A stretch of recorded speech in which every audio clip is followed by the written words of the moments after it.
Hi there, and welcome to my channel. If you would please hit the subscribe button on your way in, I would greatly appreciate it. And if you like what you see, hit the like. It's free and it helps get me out in that algorithm.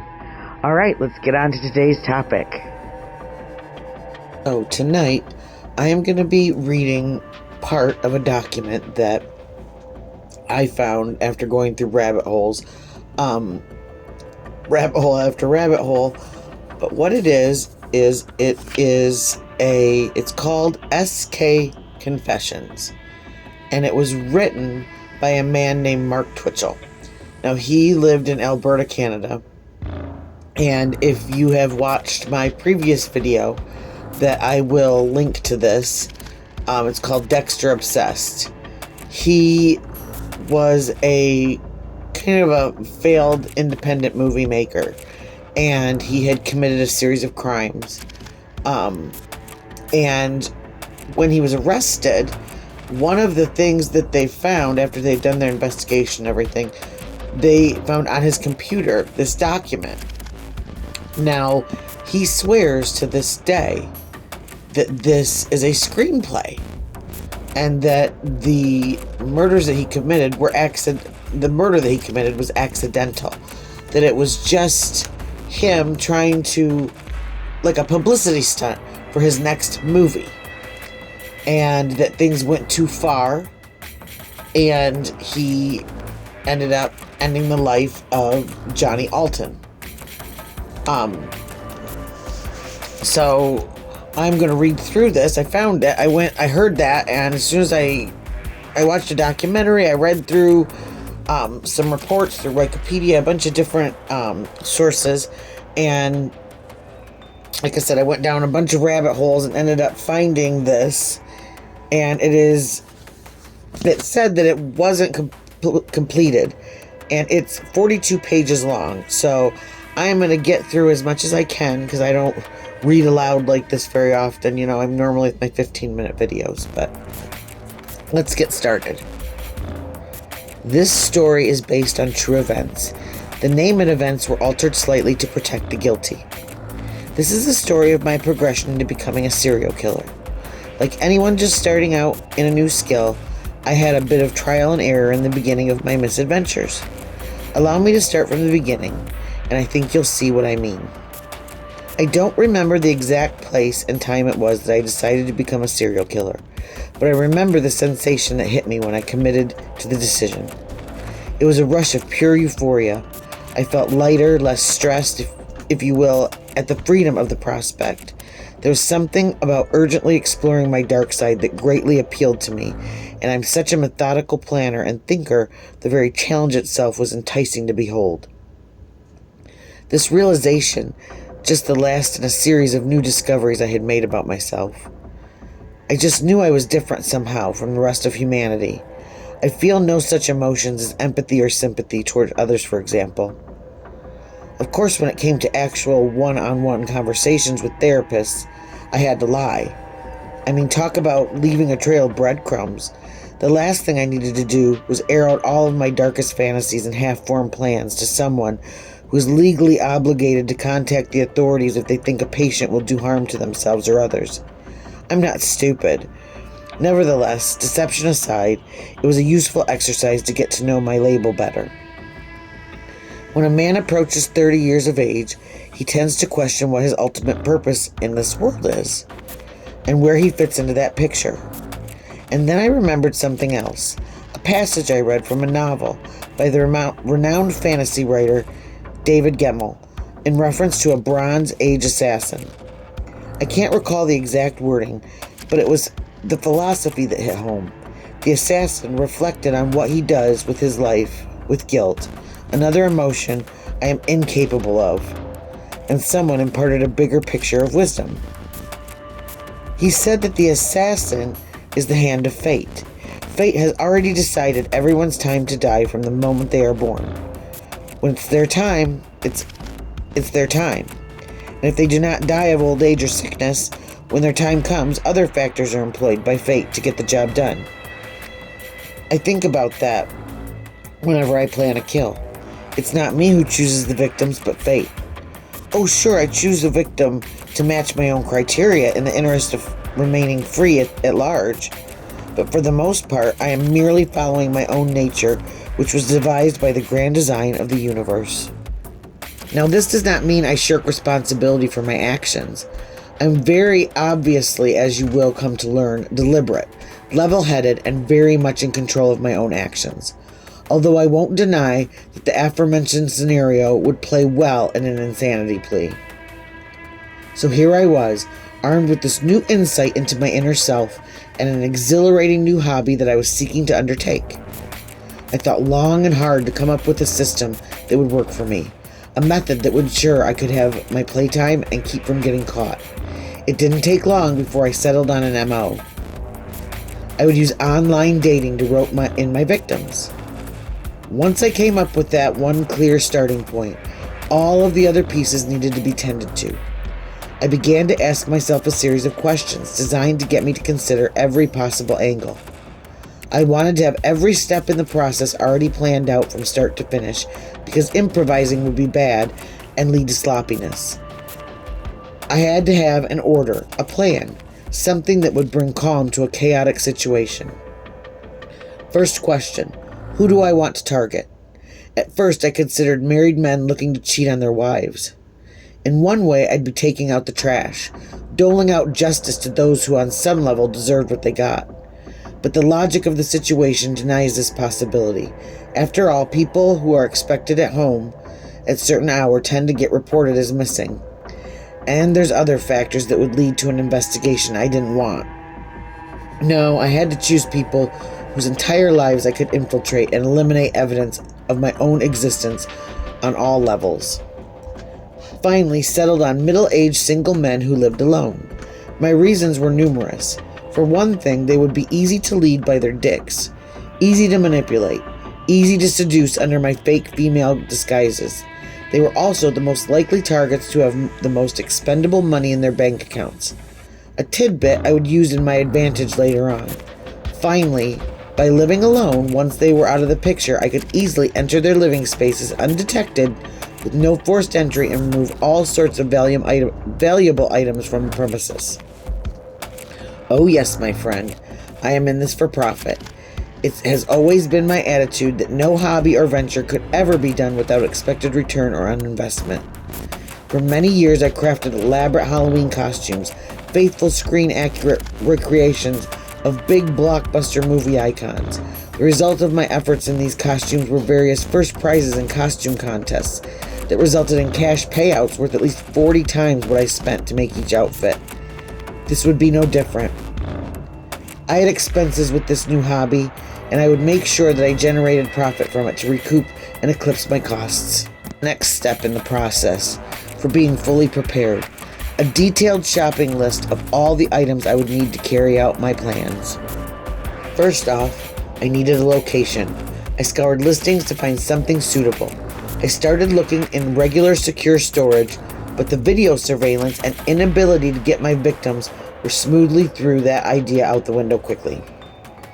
When I finally found my location, it could not have been any more perfect. A double detached garage for rent in the south of the city, tucked away in a quiet neighborhood on a lot with a house occupied by tenants who couldn't even read English, much less speak it. No doubt work program immigrants brought in by a donut chain with supplied housing. Everything, I decided, would take place here. The approach, the apprehension, and the kill, as well as the preparation for disposal of the body, could all be done in relative seclusion from this one building. Total privacy. I immediately went to work removing the address plank from the back, blocking out all the windows with boards and duct tape, and replacing locks. The back driveway wasn't even paved. It was just a bed of gravel with grass growing out of it. The entire surrounding area was blocked out of sight from neighbors with high, thick fences, and the entire block was dead starting at 8 o'clock at night. My shopping list was very thorough. I went out to several different stores to avoid buying all of my items from one location, and I paid cash to avoid a paper trail just in case. A street hockey mask that I would soon cut the mouth out of and paint gold streaks into for dramatic effect. The basic dark green hoodie, something comfortable with pockets that hides distinctive marks, body type, and hair. 2 sets of disposable overalls for what was sure to be a messy cleanup process, and I would use the plastic bags. All this came into low wrap my shoes for the process. I bought a hunter's game processing kit, which, if you think about it, is ideal for this scenario. Why not use a whole set of tools designated to take apart large mammals in the forest on the fly? It reduces the spatter caused by power tools, takes the noise level way down too, and there's also just something more gratifying about sawing through tendons and bone with your bare hands than using something else that takes the fun out of the work. My kill knife was different though. I wanted the weapon used for the dead itself to be simple, elegant, and beautiful in its own way, so I dropped the military surplus store and picked up a well-crafted hunting knife with an 8-inch blade. I would use this weapon for the deed itself. I would use this weapon to cleanly and simply slice open a gash in the victim's neck, allowing them to bleed out quickly and with no pain. I'm not a torture guy. Again, the noise level from the screams is not my thing at all. I only resort to that if they're still alive after apprehension, but won't give me the simple information that I ask for. Several rolls of painter's plastic sheeting to prep my kill room, at least 6 rolls of packing tape and just as many rolls of duct tape, as well as 2 boxes of contractor-grade hefty bags. I picked up a stun baton because I thought that would render my targets without use of their muscles quickly and painlessly. And I bought an extra realistic airsoft pistol, something that could very easily be mistaken for the real thing, especially in low light just for extra edge. I made sure to acquire construction materials for my custom furniture. I went to town designing and building a rather sturdy 4-foot by 6-foot-inch table with stainless steel finish and angle iron edging. I also welded a rather mean-looking chair and another table that was left there by the realty company, which I used to stay organized on. Finally, I ordered a 45-gallon steel drum, which would be the final resting place for the body parts before I incinerated them. It was all set, prepared as I could be.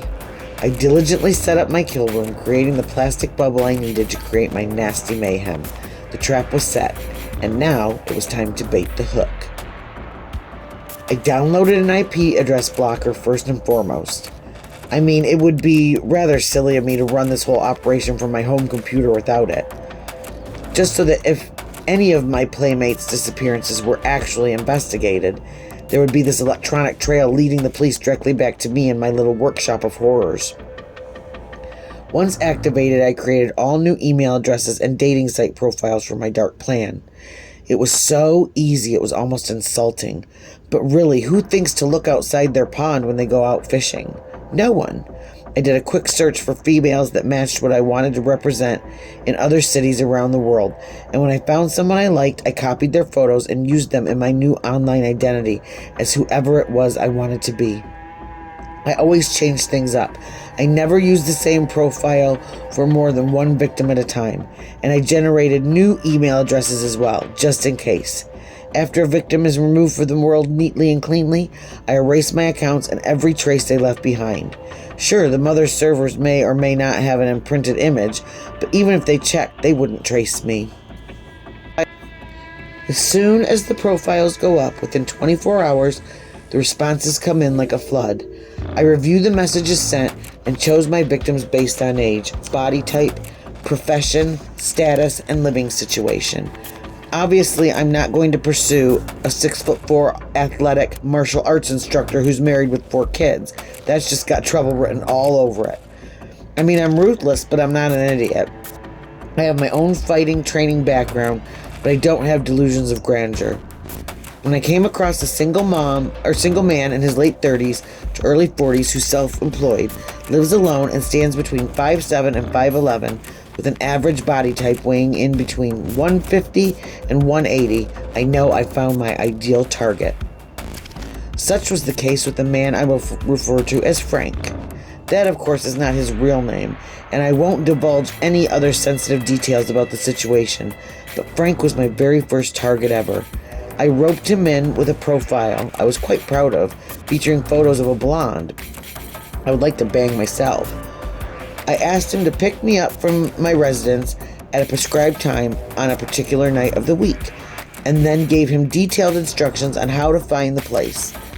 I gave him some song and dance routine about how my landlord had property set up to where the back gate was broken and padlocked, and there was nowhere in the front to park because of a no parking zone and a bus stop across the street. So I told him I would leave the garage door open for him to come in through and then to come to the back door of the house, all while realizing, of course, that he would never make it that far. So the message was received and confirmed, and I waited.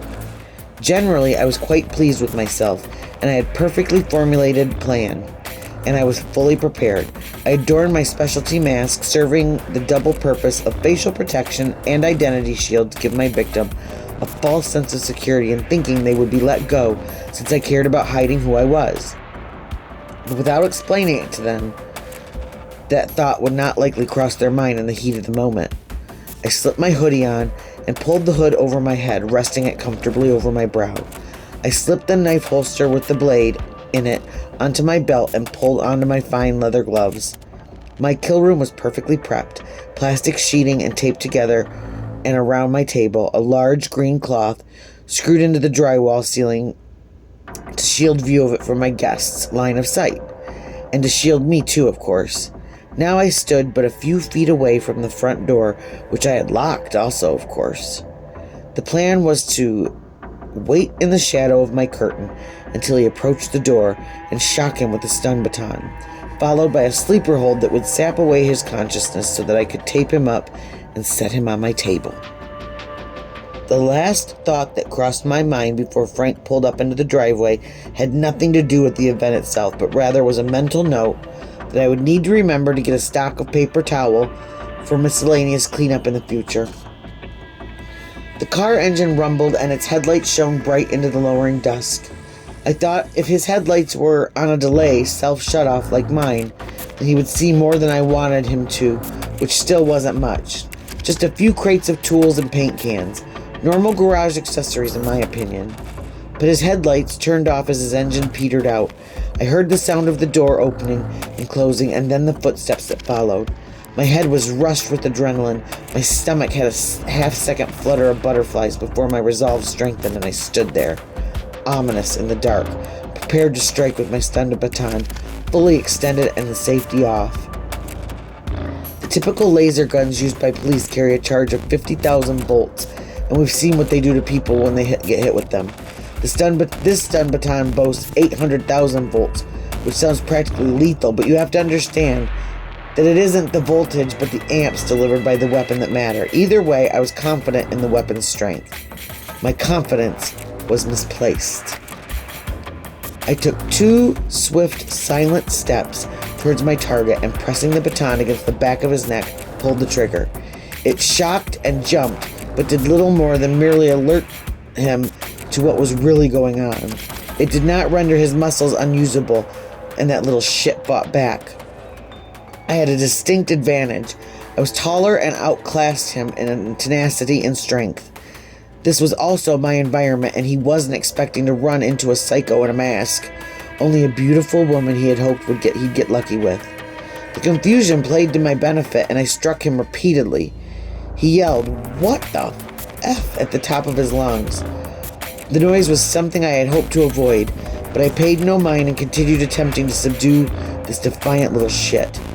I dropped the baton and punched him several times in the side of the head, but still he would not go down.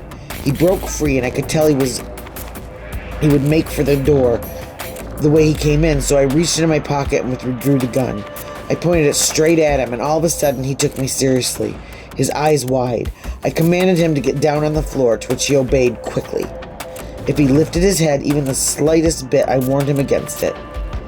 I removed my gloves and went for the duct tape. I tore a piece off and slipped it over his eyes.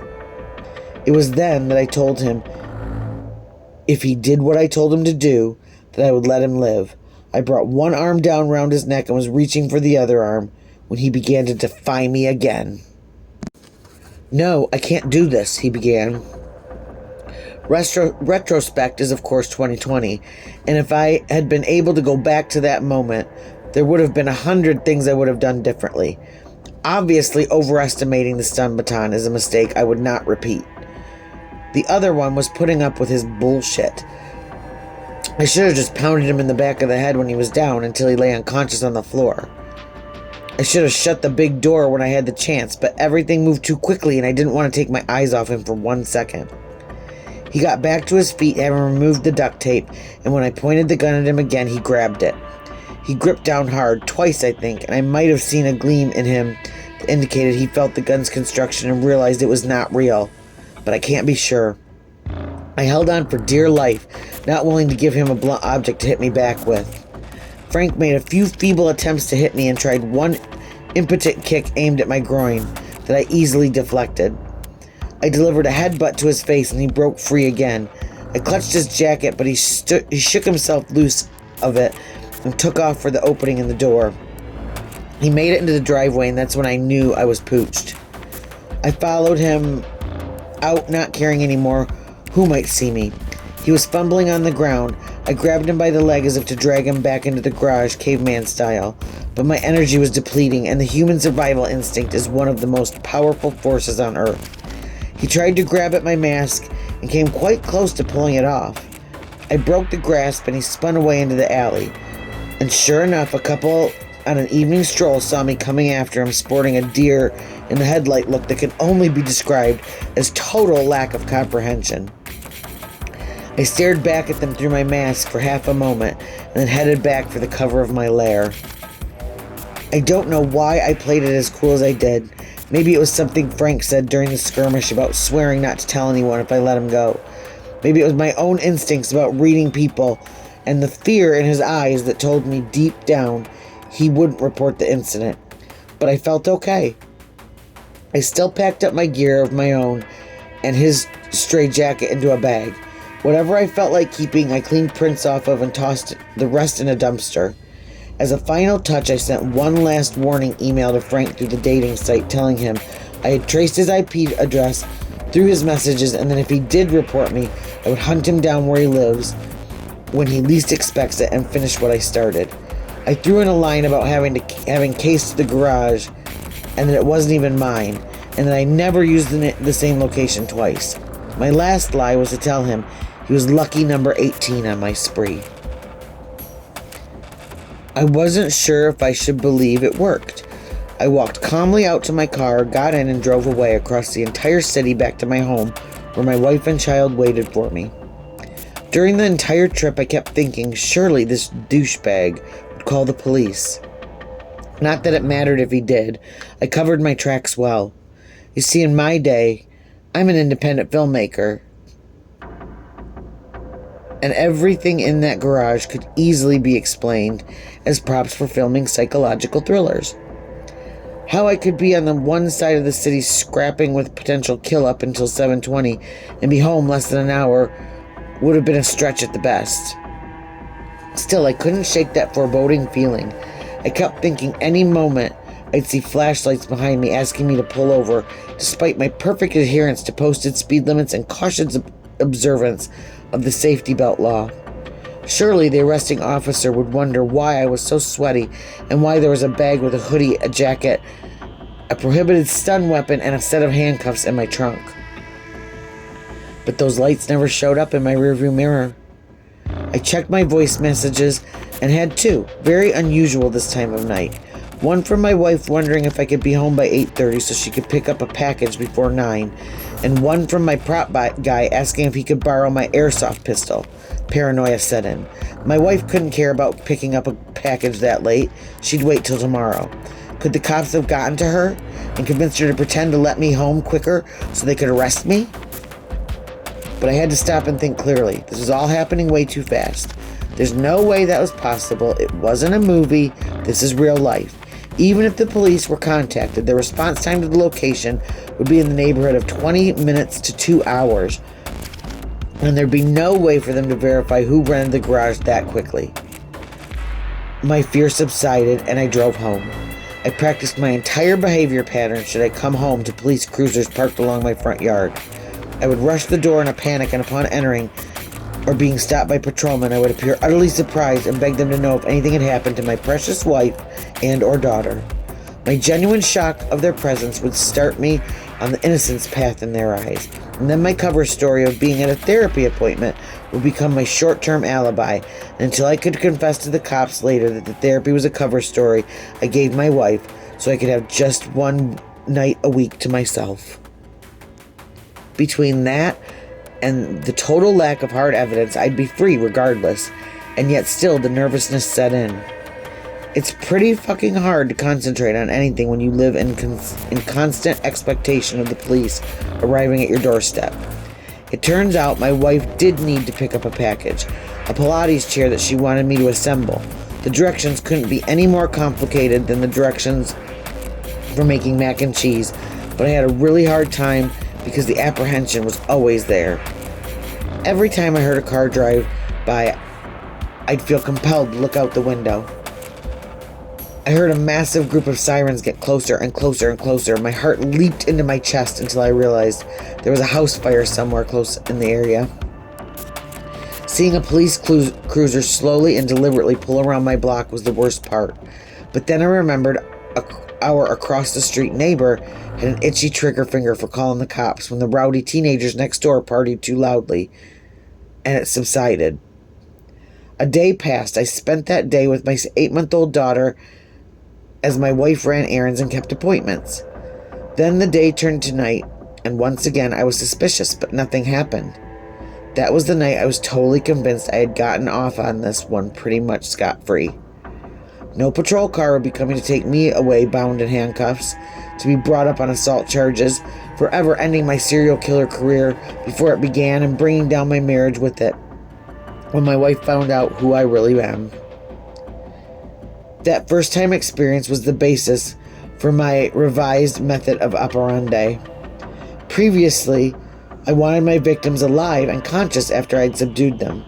I wanted to get information from them like their email and dating site passwords, as well as PIN codes for their debit cards and credit cards. But this priority is now a distant second to making sure I don't get caught. I got lucky the first time, and I wasn't going to assume that would ever happen again if anyone else got loose. So I had to revise my apprehension system in order for it to go more smoothly. I decided to ramp up the savagery of my attack, leaving no margin for error in rendering a target unconscious within the first 10 seconds. I dropped the stun baton for the favor of a 24-inch length of galvanized steel piping. I was confident that swinging for the fences to the back of the head would do the trick. I would go on a shopping trip the next day to make it happen. Oh, my sweet Lacey. Just in case you're wondering, Lacey's not my wife or my daughter. Lacey's my ex-girlfriend. On paper, she's the complete opposite of everything that should be my perfect match. She has 2 small dogs that she treats like human children, and those people usually drive me up the wall. She also periodically depressed and suffers from frequent anxiety attacks, whereas I usually prefer a much more together woman. All these things exist, but I love her uncontrollably and always will. Lacey and I met my first year of college. I was 19 at the time, and unbeknownst to me, at that time she was 24. I've always been into older women. The first time I met her, I was waiting outside the door of an English class I didn't need to take since the school had just dropped that required grade for my program the night before. Still, I thought it couldn't hurt to ride the class out since I'd already paid for it and would possibly use the higher mark for something else in the future. I sat on the floor writing a story. Lacey sat down across from me and simply said, "Hi." And I said hi back. And that was the beginning of the end for us. Our relationship is always and forever on unstable ground. When we first met, we were just trying to be friendly, but she had a boyfriend. A very stiff, unemotional, dependable long-term boyfriend. I was too young and naive to know where this was headed. I lied to her from the onset. I lied to her about my heritage and my age. Stupid basic life things that are completely pointless to lie about. But I did it anyway. Part of me was insecure about just being myself. But part of me also didn't think this relationship would go anywhere since she was taken. I was wrong. It went somewhere very quickly. We became fast friends. She wanted to be in the story I was writing. We began hanging out on a regular basis. I had lied to her about having a girlfriend myself so as not to appear single, and therefore pathetic. So it was really rather easy for me to show up to class one day pretending to be distraught over my girlfriend having dumped me. That day, our friendship grew into something stronger. We spent more time together, very often curling up on a couch as just friends. We watched TV and nuzzled. Friends rubbed their faces together affectionately, didn't they? These ones did, at least until one night when we couldn't take it anymore and made out like a couple of teenagers, which technically speaking, I still was. It was a long, hard, complicated battle over the next several months as she hummed and hawed over what to do. She was a serial dater to my future serial killer and had never taken down the time between relationships, always afraid to be alone. Eventually, she did in fact dump her boyfriend for me, but the fast transition left damage. She would act out in appropriate ways, kiss another guy, and then say she had to in order to see if what we had was real. It was no worse than what I had done to her, of course. Toward the end of our relationship, she'd also begun to find religion, and I knew the end was nigh. It's not that I have a problem with religion per se. I have some very good friends who are quite religious. It's just that I could see major issues down the line with butting heads over what to teach our kids or how to live our lives. No mention of the fact that killing people isn't exactly welcomed into the kingdom of man. Make me feel better about myself through guilt system of the faithful. I didn't need to wait for any of these issues to wreck our relationship. Eventually, one lie after another began to unravel. First at my birthday party when my age was revealed to be younger than I told her. And then the death blow, when she flat out asked my parents about the family origins in the car one day. Dishonesty had taken its toll, and Lacey decided to end the relationship. I was absolutely devastated, crushed beyond all reckoning. I lost my soulmate, the one true love of my life, and I would never get over it. I told her as I left that night that I love her more than anyone I've ever loved. I will never love anyone the same way again, and that no one she ever meets will love her with the same intensity, passion, and commitment than I do. Lacey tried to tell me I cared for women too much and that I would find someone else. It was remarkable how right I was and how wrong she was about the entire situation. For 8 years, I thought about her constantly. Several times I tried to touch base with her to see how she was doing. At one point, I made brief contact after I found her in a Hotmail member search, but she cut things off sharply and quickly, said she was getting engaged, and that was it. I would soon come to find out she hadn't written those responses, but her friend did on her behalf, and 2 weeks later, Lacey had changed her mind and wanted to get together, but she never reconnected with me. I went through one failed marriage in the meantime, and so did she. When Lacey and I reconnected through a social networking website, she was just in the process of getting divorced, ironically from a total sociopath who drained her of all of her self-worth.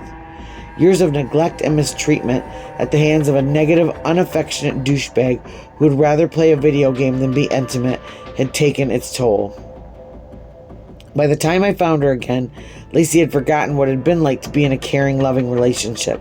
Her self-esteem had been torn to shreds, and she had turned to the unconditional love of her animals to keep her going. By this time, I was already married for the second time to a wonderful woman, Tess, who was everything I needed to balance my life out. She kept me on my toes and organized. She was a very high-stress person with a lot of tension, and I mellowed her out too. We had hit it off from the beginning, found what I thought was love, and gone on to be married and have our daughter together, beautiful Zoe. I even gave Tess the Lacey test. I coined this after years of finding the way to figure out if a relationship was worth keeping or not. I would simply ask myself, if Lacey walked into my life and asked me to run away with her, would I do it? If the answer is yes, then I should end my relationship. If the answer is no, I finally found true love. With Tess, I answered no, so the next logical choice was to ask her to marry me. What I didn't count on was finding Lacey again through Facebook. It started out as a congratulations on each other's happiness, which led to a meeting, which led to feelings, which then led to an intense makeout session in a local restaurant. Every feeling I had for Lacey came flooding back to me. The strength of love, the adoration, all of it. It was like a tidal wave crashing through me. Tess was 3 months pregnant with Zoe at the time, and I had a panic attack. A huge conflict of motivation, obligation, and sense of duty overcame me, and I actually felt guilt.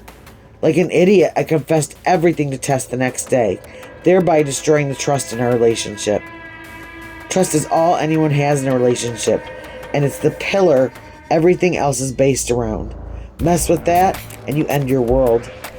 This did not happen, amazingly. Tess is a very strong, independent person with very strong opinions on morals and ethics. I was certain she'd dump me, pregnant or not, but she didn't. She made a conscious choice to forgive me, accept my temporary insanity plea, and trust me again. Ending things with Lacey after promising her I would leave Tess for her resulted badly. There was anger, frustration, and heartache. I was blocked on Facebook for a long time, a year in fact. I had all but lost any hope of ever hearing from Lacey again, and then I got the strangest email. Lacey sent me a message on Facebook asking me to be friends again. She engaged again to some other sociopathic douche, and just like last time, she was on the verge of ending it. He was just another neglectful, self-serving, immature, limp fish who had disappointed her for the last time with his philandering and mistreatment of her.